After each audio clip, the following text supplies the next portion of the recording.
Mina, kila siku wewe tu. Makelele yako tu wewe humu ndani. Hamna mtu mwingine. Hebu basi jaribu kubadilika shoga yangu kwa kama watu wengine. Na usizani siyaoni wewe unayoyafanya. Nayaona vizuri tu. Ila kwa hili la kufumaniwa shoga yangu, nimeona bora nije nikwambie. Maana limenifika hapa. Hivi umuonee mumeo huruma? Yaani tena kwenye nyumba yake unaingiza mwanaume, unakuja kufumaniwa. Aibu ilioje? Sijai kuona mwanamke mjinga kama wewe, anayevunja ndoa yake kwa mikono yake mwenyewe. Badilika basi. Hivyo Lecho, umekosa kazi ya kufanya?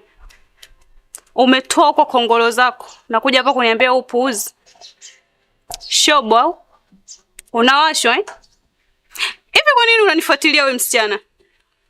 Kwa nini usikae ukatulia na mume wako na ndoa yako na kuja kuingilia ndoa yangu? Inakuhusu nini? Uwe nani yangu mpaka unakuja kuongea haya?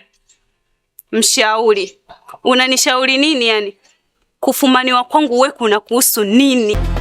Inakuuma, inakutokota, inakukeleketa. Basi jiue kama inakuuma sana.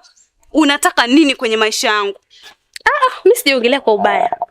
Mimi nimekuja tu kukushauri kama mwanamke mwenzangu. Haya unayofanya sio mazuri. Mwanaume anakaa huko nje anakufikiria wewe, anatafuta pesa kwa sababu yako, bado unatoka unamchiti. Yaani wewe mwanaume utakuja kumkumbuka mimi nakwambia. Bahati azijirudi mara mbili nakwambia shoga yangu. Jirekebishe. Usichokijua wewe, mume wangu Ahmadi ni maamuzi yangu kuachana naye. Yaani mimi ndio napanga kwamba ni muache au niwe naye. Na kitu ambacho naweza nikajutia kwenye maisha yangu kukipoteza ni pesa tu na sio mwanadamu. Na ukome kunifuatilia. Achana na maisha yangu kabisa. Mambo yangu yote nayoyafanya hata kama unayaona ni yangu mimi, nafanya mimi. Kuachana nayo, kaa nayo mbali. Nitamwambia mumeo kwamba unafuatilia sana maisha yangu. Na kama utaendelea kunifuatilia, basi nitakuja kukufanyia kitu ambacho hautokaa unisahau maishani mwako. Kwa sasa siwezi nikafanya chochote kwa sababu mume wako hana taarifa, alafu mwisho wa siku atanilaumu. Sasa ngoja nimfikishie taarifa, alafu uone nini nitakufanyia.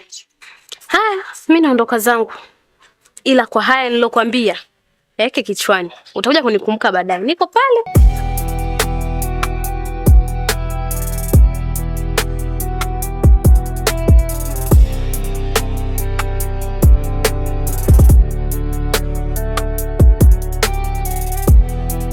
Etifikiria mara mbili, fukunyuku wewe. Na ntahama, mdada mzuri, kazi umpea tu. Ovyo.